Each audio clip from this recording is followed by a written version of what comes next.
हम दोनों वहाँ बेकरी में, तुमने मुझे केक दिया था, वो ट्रिमिसू केक, और उसके बाद भी स्कूल में मैंने तुम्हें कई बार देखा है। और क्या तुम यहाँ तस्वीरें ले रही हो?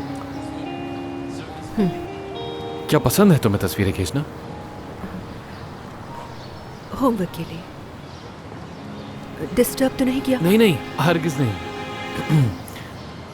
मैं मुराद। मैं हुमैरा हूँ। मुझे तुमसे तस्वीर चाहिए, वो जो तुम थोड़ी देर पहले खींच रही थी। प्रिंट मैं खुद निकलवा लूंगा, मिल जाएगी?